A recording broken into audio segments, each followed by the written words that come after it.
Muy buenas tardes para todos. El objetivo de este video pues es explicar un poco lo que es el tema de software libre dentro de las empresas del Estado colombiano, y es hacer el reconocimiento de cómo es la política actual, cómo se refleja todo el tema de la macroeconomía dentro de los procesos estatales.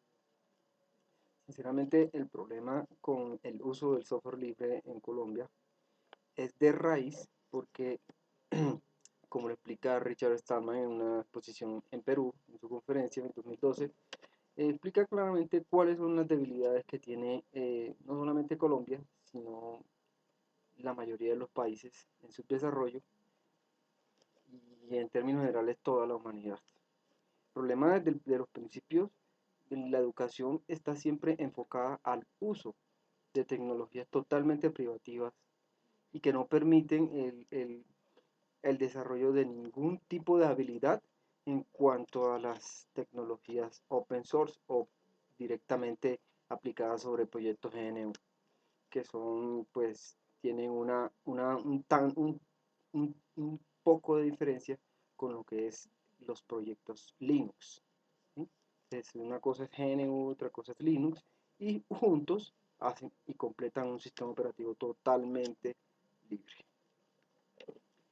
Eh,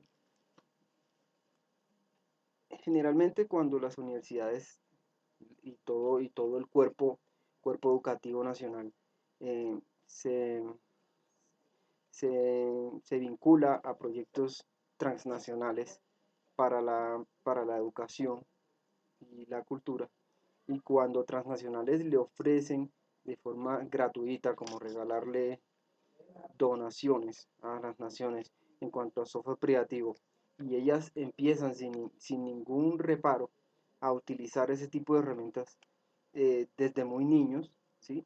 Estamos hablando de la primaria hasta llegar a la universidad. Sin ningún reparo se hace ese tipo de, de adquisición de tecnologías. Vamos a tender a de que cuando lleguemos al trabajo o cuando lleguemos ya a ejercer nuestra profesión directamente en cualquier entidad del Estado, vayamos a tener limitaciones en cuanto a las habilidades en el manejo de tecnología totalmente open source.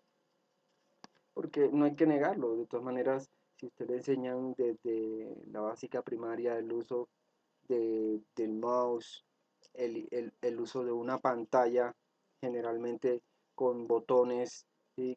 El uso de una pantalla totalmente configurable, el uso de procesadores de palabras como Microsoft Word, que es totalmente privativo, o el uso de Microsoft Excel, el uso de Paint, el uso de PowerPoint. Son herramientas informáticas que realmente son las que desde un principio nos la está inculcando en los colegios de básica primaria, y cuando ya pues se llega a un nivel como por lo menos para ser trabajador estatal, pues ya me queda mucho más difícil el uso de tecnologías open source.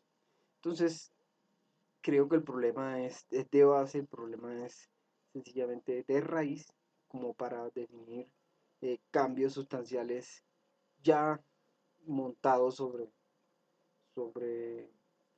sobre una política transnacional o una política del Ministerio de Educación Nacional. Pues, tendrían que ser políticas, cambios de políticas, ¿sí? Por lo menos Venezuela ha hecho esfuerzos en cuanto a la utilización de software libre.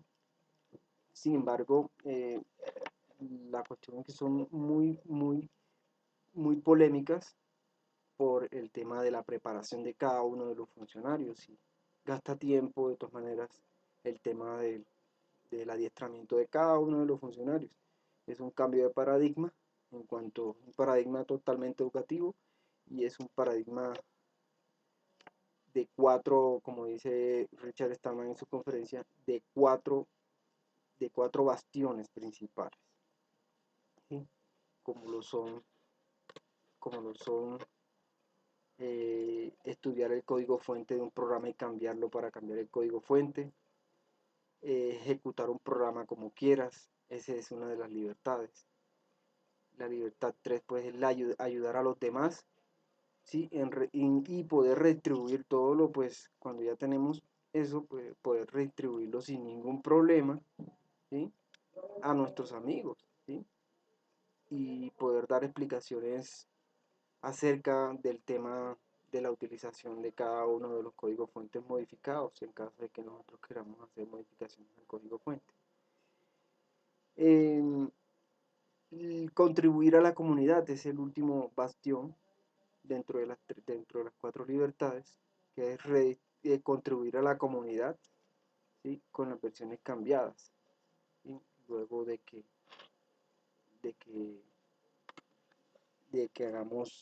hagamos las respectivas modificaciones. Entonces ese es un cambio complicado, pero que realmente tendrán que tomar, desde luego, las entidades encargadas, el Ministerio de Telecomunicaciones o el Ministerio de las TICs a nivel nacional, un cambio radical en cuanto al uso de sus tecnologías, que realmente pues sería eh, poco a poco, no puede ser de un solo tajo porque estamos hablando de años, muchos años ya de infraestructuras montadas sobre el software privativo, y cambiarlo de un momento a otro sería totalmente catastrófico y no sería adecuado para un gobierno. Yo creo que ese es uno de los principales temas que en software libre en cuanto a entidades estatales se refiere. Tratar de comprender cuál sería la magnitud del un tipo de cambio radical en cuanto al uso de tecnologías totalmente privativas. O sea, sería algo mucho más de fondo, más educativo, ¿sí? Y capacitar a toda una gran cantidad de personal para el uso de esas tecnologías totalmente nuevas. Muchas gracias, mi nombre es José Mario Bedoya y les hago la presentación de conocimiento que tengo sobre software libre para las entidades estatales. Gracias.